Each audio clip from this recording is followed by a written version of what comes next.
Hello my dear students, welcome back to our channel नवम श्रेणी पिला माने। आज आम तुम साहित्य बहीर हे मोर कलम विषय समस्त प्रश्न उत्तर गुड़िक ये वीडियो देखा। ठीक अच्छे, तो जदि तुम मैंने प्रथम थर कर चैनल वीडियो देखुच तो तुम मैंने चैनल टी सब्सक्राइब कर दियो, जहाँफल तुम मैंने समस्त विषय प्रश्न उत्तर गुड़िक देखिपार। तो देख, निर्दिष्ट उत्तरमूलक 1 नंबर क्वेश्चन रही। निम्नलिखित उक्ति मध्य ठीक उक्ति गुड़िक बाछि लेख। तो एमानक मध्य क्यों उक्ति गुड़िक ठीक मु तार साइड रे ठीक चिन्ह मारिदेमी, तुम मैंने खातारे ताकू लिखि नब। क नंबर देख, कलम सदाबेले सत्य अहिंसा शांति प्रतिष्ठा करिवा पई नीरवरे विप्लव करि आसीछि। तो एटा भूल अछि।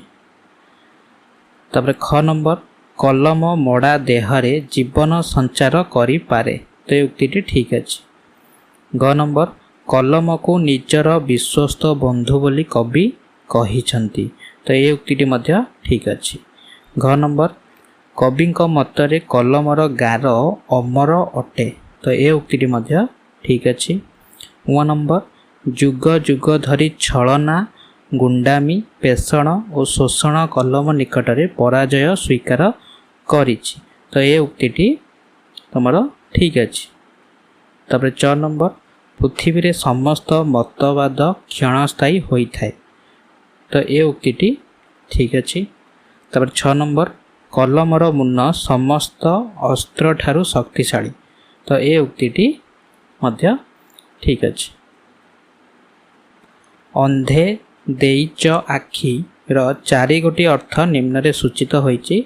एथि मध्यरु ठीक अर्थटी को बाछि लेख। तो ये 4टी मध्य क्यों उक्ति ठीक अच्छे तुम बाचिक लिख। अंधे देइच आखि, तार सठिक उत्तर हो ऑप्शन ग, अज्ञान जनता को ज्ञान प्रदान करिछ। तापर 3 नंबर क्वेश्चन, अर्थगत पार्थक्य दर्शाओ। चिर चिरर अर्थ होची छिंडा, तो आ गोटे चिरर अर्थ होची सर्वदा। तापर पुर पुर, तो पर हसकार पुरर अर्थ होची नगर बा गृह। पर दीर्घकार पुरर अर्थ होची पिठार पुर। तापर विष विष, तो मुदनाश जोटा, तो तार अर्थ होची हलाहल बा गरल। आ बी दंतेश जोटा, तार अर्थ होची पद्म नाड़। तापर दिन दिन, तो दरे हर्षिकार दंतेन दिनर अर्थ होची दिवस। आ दरे दीर्घकार दंतेनर अर्थ होची दरिद्र बा गरीब। तापर 4 नंबर प्रश्न, तो 4 नंबर प्रश्न रही, निम्नलिखित शब्द गुड़िकर विपरीत अर्थबोधक शब्द लेख। तो दुर्बलर विपरीत हम सबल, जाग्रतर विपरीत शब्द होची सुप्त, आपणार विपरीत शब्द होची पर, विश्वासीर विपरीत शब्द होची अविश्वासी, बंधनर विपरीत शब्द होची मुक्त। तापर 5 नंबर, निम्नलिखित शब्द गुड़ी को व्यवहार करी गोटिए गोटिए सार्थक वाक्य गठन कर। तो प्रथम रही अहरह, तो अहरह लगे वाक्य गठन कले हम। श्रावण मासरे अहरह वर्षा हुए। तीक्ष्ण, तीक्ष्ण अस्त्र रे राजा शत्रुर मस्तक छेदन कले। अलिक, अलिक मायारे मनीष घारी हुए। दुर्विसह, रोगरे तार जीवन दुर्विसह हेलाणी। शोषण, जमीदार शोषण रे प्रजा माने अतिष्ठ होई पड़िले। तापर 6 नंबर, निम्नलिखित शब्द गुड़िकर 2टी लेखाएं प्रतिशब्द लेख। तनु, तो तनुर 2टी प्रतिशब्द होची शरीर देह। धरार 2टी प्रतिशब्द होची धरणी आ पृथ्वी। गिरिर 2टी प्रतिशब्द होची पर्वत आ भूधर। जलर 2टी प्रतिशब्द होची अंबु पय। देवतार 2टी प्रतिशब्द होची भगवान आ देव।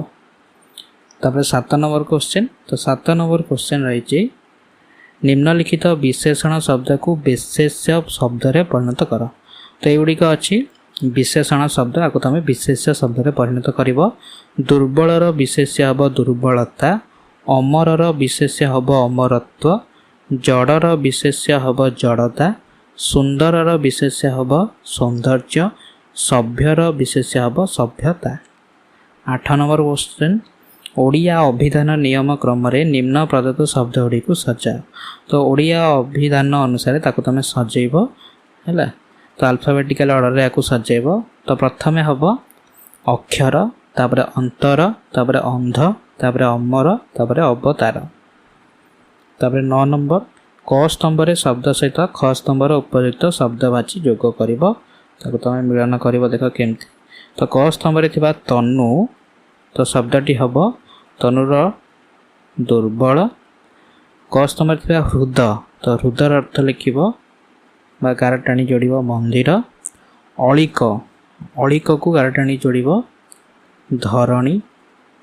ଅମର ଯଶ, କାଳ ବକ୍ଷ।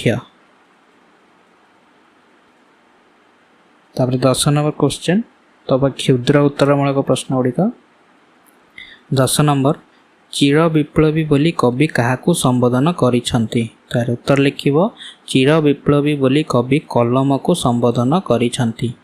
11 ନମ୍ବର କଲମକୁ ମୌନୀ ବୋଲି କବି କାହିଁକି କହିଛନ୍ତି? ତାର ଉତ୍ତର ଲେଖିବ କଲମ ମୌନ ରହୁଥିବାରୁ କବି ତାକୁ ମୌନୀ ବୋଲି କହିଛନ୍ତି। 12 ନମ୍ବର ଦୁର୍ବଳ ଶରୀର ସତ୍ତ୍ୱେ କଲମର ଦକ୍ଷତା ସମ୍ପର୍କରେ କବି କ'ଣ କହିଛନ୍ତି? ତାର ଉତ୍ତର ଲେଖିବ ଦୁର୍ବଳ ଶରୀର ସତ୍ତ୍ୱେ କଲମ ବନ୍ଧୁର ଧରା ଓ କେତେ ହୃଦୟକୁ ଥରାଇ ଦେବାର ଦକ୍ଷତା ବହନ କରେ ବୋଲି କବି କହିଛନ୍ତି। 13 ନମ୍ବର କଲମ ବନ୍ଦୀ ହୋଇଯାଇଛି କି? କବି ଏପରି କହିବାର କାରଣ କ'ଣ? ତାର ଉତ୍ତର ଲେଖିବ ବନ୍ଦୀର ସ୍ୱାଧୀନତା ନଥାଏ, ସେ ନିଜ ଇଚ୍ଛାରେ କିଛି କହିପାରେ ନାହିଁ କି କରିପାରେ ନାହିଁ। କଲମ ନିକଟରେ ସେହିଭଳି ମୁକ୍ତ ଭାବ ନ ଦେଖିବାରୁ କଲମ ବନ୍ଦୀ ହୋଇଯାଇଛି କି ବୋଲି କବି କହିଛନ୍ତି। 14 ନମ୍ବର ପ୍ରଶ୍ନ କଲମକୁ କ'ଣ କରିବା ପାଇଁ କବି ଆହ୍ୱାନ କରିଛନ୍ତି? ତାର ଉତ୍ତର ଲେଖିବ ମଡ଼ା ସଦୃଶ ସୁପ୍ତ ଓଡ଼ିଆ ଜାତିକୁ ଜାଗ୍ରତ କରିବା ପାଇଁ କବି କଲମକୁ ଆହ୍ୱାନ କରିଛନ୍ତି। 15 ନମ୍ବର ପ୍ରଶ୍ନ କବିଙ୍କର ବିଶ୍ୱସ୍ତ ସଖା କିଏ? ତାର ଉତ୍ତର ଲେଖିବ କବିଙ୍କର ବିଶ୍ୱସ୍ତ ସଖା ହେଉଛି କଲମ। 16 ନମ୍ବର କଲମଟି କିଭଳି ବନ୍ଧୁ ବୋଲି କବି କହିଛନ୍ତି? ତାର ଉତ୍ତର ଲେଖିବ କଲମଟି କବିଙ୍କର ଅତି ଆପଣାର ବନ୍ଧୁ ବୋଲି କବି କହିଛନ୍ତି। 17 ନମ୍ବର କଲମ କ'ଣ କରି ଅମର ଯଶ ବରଣ କରିଛି? ତାର ଉତ୍ତର ଲେଖିବ କଲମ କେତେ କେତେ ନଗର ଓ ଗୃହକୁ ମୁଖରିତ କରି ଅମର ଯଶ ବରଣ କରିଛି। 18 ନମ୍ବର କଲମ ଦ୍ୱାରା କେଉଁ ଦୁଆର ଖୋଲିବା ପାଇଁ କବି କହିଛନ୍ତି? ତାର ଉତ୍ତର ଲେଖିବ କଲମ ଦ୍ୱାରା ମୁକ୍ତିର ଦ୍ୱାର ଖୋଲିବା ପାଇଁ କବି କହିଛନ୍ତି। 19 ନମ୍ବର କର ବାଳ ବଜ୍ର ଓ ମୂଷଳ କାହା ନିକଟରେ ପରାସ୍ତ ହୁଅନ୍ତି? ତାର ଉତ୍ତର ଲେଖିବ କର ବାଳ ବଜ୍ର ଓ ମୂଷଳ କଲମ ନିକଟରେ ପରାସ୍ତ ହୁଅନ୍ତି। 20 ନମ୍ବର ଧରଣୀ 2 ଦିନର ବୋଲି କବି କାହିଁକି କହିଛନ୍ତି? ତାର ଉତ୍ତର ଲେଖିବ ଧରଣୀ ବୁକୁରେ କେହି ଚିରସ୍ଥାୟୀ ନୁହନ୍ତି, ସମସ୍ତଙ୍କୁ ଦିନେ ନା ଦିନେ ମୃତ୍ୟୁବରଣ କରିବାକୁ ହୁଏ, ତେଣୁ ଧରଣୀ 2 ଦିନର ବୋଲି କବି କହିଛନ୍ତି। 21 ନମ୍ବର ସତ୍ୟ ନାମରେ ଏଠାରେ କ'ଣ ଘଟୁଛି ବୋଲି କବି କହିଛନ୍ତି? ତାର ଉତ୍ତର ଲେଖିବ ସତ୍ୟ ନାମରେ ଏଠାରେ ଦୁର୍ବିସହ ଛଳନା ଘଟୁଛି ବୋଲି କବି କହିଛନ୍ତି। 22 ନମ୍ବର ନର ଦେବତା ରୂପେ ପ୍ରତିଷ୍ଠା ଲାଭ କରେ କିପରି? ତାର ଉତ୍ତର ଲେଖିବ ନର ନାନା ଅବତାରରେ ଛଳନା ଓ ଫିସାଦୀରେ ଦେବତା ରୂପେ ପ୍ରତିଷ୍ଠା ଲାଭ କରେ। 23 ନମ୍ବର କେଉଁମାନଙ୍କର ବଚନାକୁ କଲମ ଧରି ରଖିଛି? ତାର ଉତ୍ତର ଲେଖିବ ଗୌତମ, ଶଙ୍କର ଓ ଯୀଶୁ ଆଦିଙ୍କ ବଚନକୁ କଲମ ଧରି ରଖିଛି। 24 ନମ୍ବର କଲମ କେଉଁ କଥାକୁ ଖାତିରି ନ କରି ଆଗେଇ ଚାଲିଛି? ତାର ଉତ୍ତର ଲେଖିବ କଲମ ଛଳନା ଓ ଗୁଣ୍ଡାମିକୁ ଖାତିରି ନ କରି ଆଗେଇ ଚାଲିଛି। ତାପରେ 25 ନମ୍ବର କଲମର ବିପ୍ଳବ କେଉଁ ଆଦର୍ଶରେ ପରିଚାଳିତ? ତାର ଉତ୍ତର ଲିଖିବ କଲମର ବିପ୍ଳବ ସତ୍ୟ, ଶିବ ଓ ସୁନ୍ଦରର ଆଦର୍ଶରେ ପରିଚାଳିତ। 26 ନମ୍ବର କାଳ ବକ୍ଷରେ କଲମ କିପରି ଅମର ହୋଇ ରହିଛି? ତାର ଉତ୍ତର ଲିଖିବ କାଳ ବକ୍ଷରେ ପଦେ ପଦେ ଲେଖି ଲେଖି କଲମ ଅମର ହୋଇ ରହିଛି। ତ ତାପରେ ଦେଖ ସପ୍ରସଙ୍ଗ ସରଳାର୍ଥ। ତ ପିଲାମାନେ ଯଦି ତୁମମାନଙ୍କୁ ଭିଡ଼ିଓଟି ଭଲ ଲାଗୁଥାଏ ତୁମମାନେ ଭିଡ଼ିଓଟିକୁ ଲାଇକ୍ କରିବ ଏବଂ ତୁମମାନଙ୍କ ସାଙ୍ଗମାନଙ୍କ ସହିତ ମଧ୍ୟ ଏ ଭିଡ଼ିଓଟିକୁ ସେୟାର କରିଦେବ। ତ ଦେଖ 27 ନମ୍ବର ମୂଲ୍ୟ ତୁମର କେତୋଟି ପଇସା, ତନୁ ତବ ଦୁର୍ବଳ, ଥରାଇଛ କେତେ ହୃଦ ମନ୍ଦିର, ବନ୍ଧୁର ଧରା ତଳ। ତାର ଉତ୍ତର ଲେଖିବ ମୂଲ୍ୟ ତୁମର ଧରା ତଳ, ସଂକ୍ଷିପ୍ତ ପଦ୍ୟାଂଶଟି ହେ ମୋର କଲମ ଶୀର୍ଷକ କବିତାରୁ ଆନିତ। ଉକ୍ତ ପ୍ରସଙ୍ଗରେ କବି ଗୋଦାବରୀଶ ମହାପାତ୍ର କଲମର ଦକ୍ଷତା ସମ୍ପର୍କରେ ବର୍ଣ୍ଣନା କରିଛନ୍ତି। କବିଙ୍କ ବିଚାରରେ ତାଙ୍କର ପ୍ରିୟ କଲମଟି ଚିର ବିପ୍ଳବୀ ଅଟେ। ସେ ତାଙ୍କର ଜୀବନ ଓ ଯୁଗ ଯୁଗର ସାଥୀ। ସେହି ଚିର ମୌନୀ କଲମଟିର ମୂଲ୍ୟ ମାତ୍ର କେତୋଟି ପଇସା ଏବଂ ତାର ଶରୀର ମଧ୍ୟ କ୍ଷୀଣ। ତଥାପି ସେ ଏହି ଧରଣୀକୁ ଓ କେତେ ହୃଦୟକୁ ଥରାଇ ଦେବାର ଦକ୍ଷତା ବହନ କରିଛି। 28 ନମ୍ବର। ଭାଜେ କରବାଳ ବଜ୍ର ମୁଷଳ କେତେ ଏହି ମହିତଳେ, ବାଡ଼ବ ଉଠଇ ଗିରି ଓଲଟଇ ଭାସେ ମରୁ ଧରା ଜଳେ। ତାର ଉତ୍ତର ଲିଖିବ ଭାଜେ ଡଡ ଧରା ଜଳେ। ସଂକ୍ଷିପ୍ତ ପଦ୍ୟାଂଶଟି ହେ ମୋର କଲମ ଶୀର୍ଷକ କବିତାରୁ ଗୃହୀତ। ଉକ୍ତ ପ୍ରସଙ୍ଗରେ କବି ଗୋଦାବରୀଶ ମହାପାତ୍ର ଜଗତର ଅଳି କଥା ସମ୍ପର୍କରେ ବର୍ଣ୍ଣନା କରି କଲମର ଶ୍ରେଷ୍ଠତ୍ୱ ବିଷୟରେ ସୂଚନା ଦେଇଛନ୍ତି। ଏହି ଜଗତରେ ନାନା ଘଟଣାକ୍ରମରେ ପରିବର୍ତ୍ତନ ଆସେ। କ୍ଷମତା ଦୃପ୍ତ ରାଜା ବା ସମ୍ରାଟ ମାନଙ୍କର ଶାସନରେ ବିଲୁପ୍ତି ଆସେ। ଖଣ୍ଡା ବଜ୍ର ଓ ମୁଷଳ ଭାଙ୍ଗି ଚୂରମାର ହୋଇଯାଏ।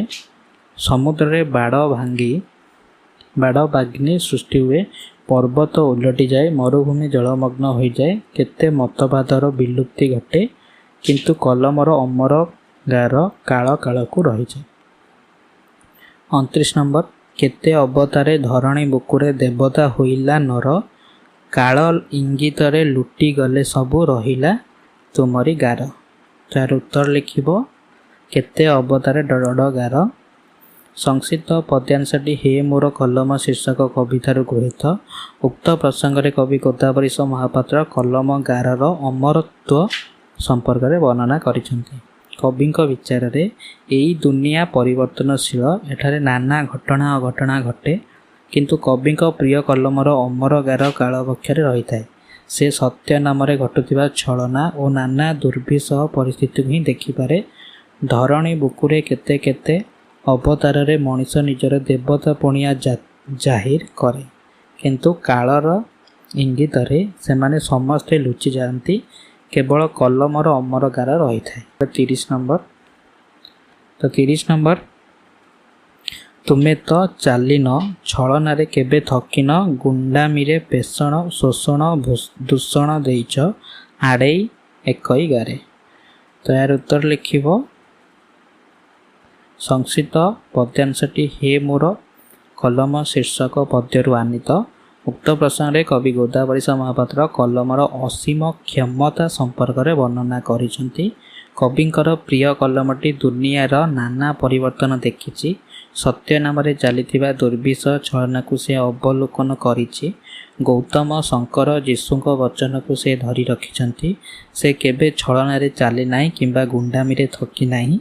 ନିଜର ଗୋଟିଏ ଗାରରେ ଯାବତୀୟ ପେଷଣ ଶୋଷଣ ଦୂଷଣକୁ ସେ ଏଡ଼ାଇ ଦେଇଛି। ଉପରୋକ୍ତ ପ୍ରସଙ୍ଗଟି ବାସ୍ତବ ଧର୍ମୀ ଅଟେ।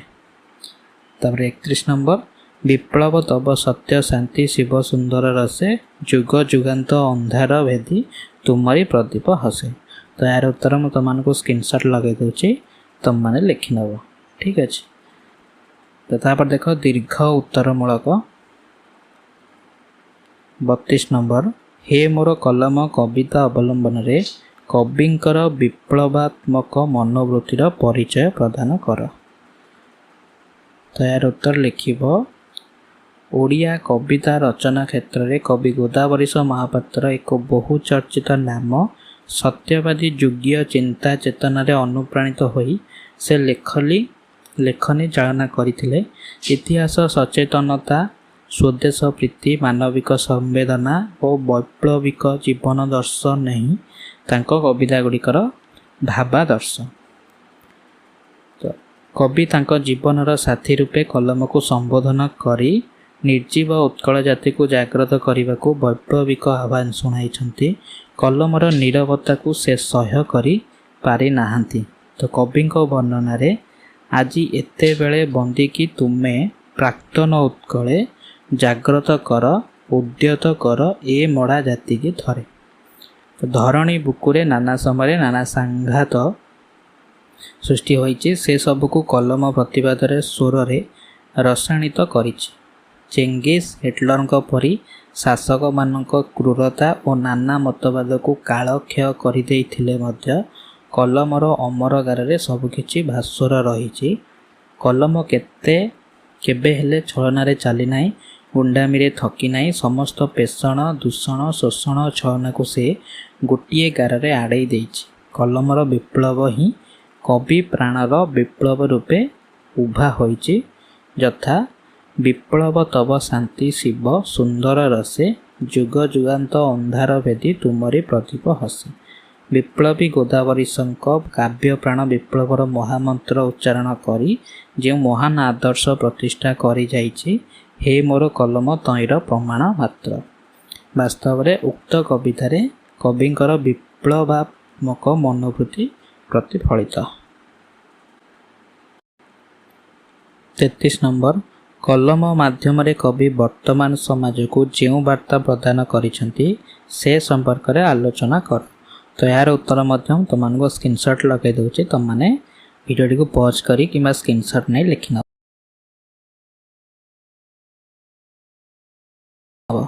34 ନମ୍ବର ପ୍ରଶ୍ନ।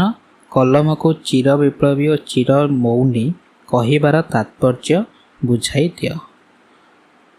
ତ ଏହାର ଉତ୍ତର ମଧ୍ୟ ତୁମମାନଙ୍କୁ ସ୍କ୍ରିନଶଟ୍ ଲଗାଇ ଦେଉଛି, ତୁମମାନେ ଲେଖିନେବ। ଠିକ୍ ଅଛି।